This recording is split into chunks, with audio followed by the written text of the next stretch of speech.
Well, hey there, everybody. It's Lynnea for InkOn3, and today I am jumping into a world that is completely unknown to me. And I know that I am a little bit behind the eight ball, but that's all right. Better late than never. So, I am going to be using my Atelier Inks from InkOn3 with the gel press. This is literally the first time I am opening this package. I've had a gel press for a couple months now. A friend actually bought this for me, and I have been so crazy with life and doctors and all that good stuff that I just haven't had a chance to use it. But today I am busting open this package and we're going to get going.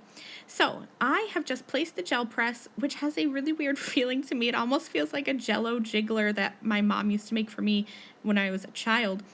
But I have just placed this directly onto my glasswork surface. And I am using a whole bunch of Atelier inks on today's projects. I made a bunch of backgrounds. I'm not going to make you sit through watching me make them all, but I'm just going to make a couple. So I use Sweet Petunia Pink and Trinity Teal here. Put the pink on the top, the teal on the bottom, and then I just used my brayer and quickly just kind of went back and forth. I have a stencil now. My stencils today are from Miss Ink Stamps, but you can use any stencils that you have. I put that Latte Love stencil down on top of my ink, and now I just have a piece of cardstock. This is inexpensive, 80-pound cardstock. Put that over and gave it a good press, and look at this. This is my first time doing this, and it is my best result. I have to play around with this some more because my other results you're going to see are not this good, but I was so impressed with these first tries that I'm definitely going to keep playing. So I grabbed a second piece of cardstock because I still have ink left on my gel press, and I pressed a second piece of cardstock onto that press and got a second impression. Now I'm going to take my stencil and just spritz this with some water because Atelier inks react with water. And I'm going to press a third piece of cardstock down over my stencil and give it a press and pick up all the extra ink that's on that stencil. Look at that. The inks are still so vibrant and so colorful. So here's my first impression, the one that I intended to get, my second impression, and then even a third impression with the Atelier inks. Awesome, awesome, awesome. Let's go ahead and create another ink background. Now, I thought maybe if I really put some ink down that I'd get some good color, but I don't think you actually have to. So I'm using my Bee Sting Yellow here. And again, I'm putting down a lot of ink. I really don't think you have to, but this was literally my second time doing this, so I'm still kind of experimenting and playing around. I thought that I would kind of go for a traditional rainbow with a little bit of difference because I'm really loving this Sweet Petunia Pink color. So I used that at the top and then my Peacock Blue down at the bottom. I'm going to grab my brayer, and I think this is where I went wrong. I think I need to get better with my brayer skills because I'm going to grab that brayer and I go back and forth, I think, too many times, and so my colors kind of maybe melded together, and I don't think that I am pushing hard enough on my brayer because I definitely had some spots that didn't blend together, and you'll see that on another example too. But either way, it's still a pretty background. I laid over another stencil, and this is the Heirloom Bloom stencil from Miss Ink Stamps, but again, any stencil will work. Look at that, isn't that pretty? I'm going to peel off my stencil, and you can still see that I have leftover Atelier ink still left on there. So I'm grabbing a second piece of cardstock, and I'm just going to rub all over and pick up this ink for a second press, or I'm not sure if it's called a print or press. I'm not even sure, but either way, I have a second piece. And now I'm going to grab that stencil, spritz it with a little bit of water because the Atelier inks are water reactive, and I will pick up a third print with these Atelier inks.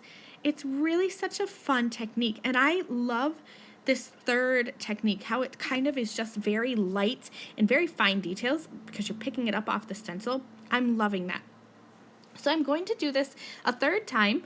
I'm using my Jam Purple and that Peacock Blue once again, and I'm just experimenting back and forth. I tried not having the inks touch.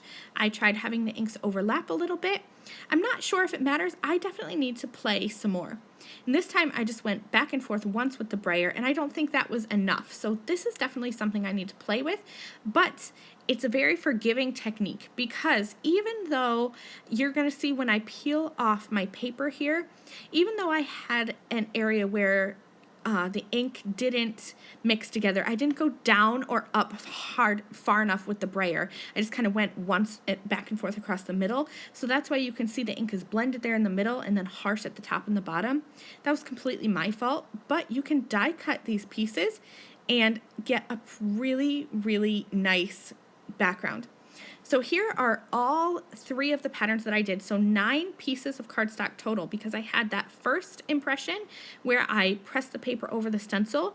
Then I had that second impression where I took the stencil away and pressed the paper onto the gel press. And then I had the third impression where I pressed the paper onto the stencil itself. So I have 9 backgrounds here. I'm only going to make 3 cards, but I can set those backgrounds aside and have ready to go backgrounds when I need a card. Now I'm using my first print because this is my favorite. I don't know what I did differently the first time around, but I am in love with these backgrounds. So I used a die to cut them down just because I'm not good with eyeballing my paper trimmer. So I used a die just to make sure that I would get the exact center. I have a stamp set here from Simon Says Stamp, and it's just a big sentiment. I wanted to have a sentiment that would be big and really bold, but not cover up that pretty Atelier ink background because I just didn't want to cover up any of that inky goodness. So I stamped that in black ink with the Blackout Hybrid Detail ink, and I'm going to mat this onto a piece of black cardstock and then layer that onto a white top folding A2 card base. Usually I'm not one for layers, but on a simple card like this, I think it really packs a punch.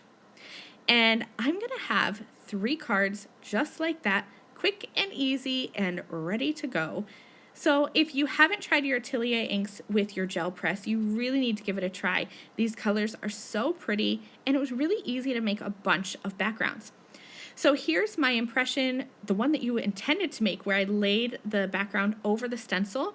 The second one is where I removed the stencil and picked up the excess ink off my gel press to get a second impression, which I love this one too. This one has a lot of color on it. And then the third card is where I just sprayed my stencil with some water and picked up the excess ink that's on the stencil. Another one of my favorites. I can't even pick a favorite because they're all so different and so awesome. So thank you guys so much for watching. I hope you enjoyed this quick tutorial, and I will see you all again another time. Bye!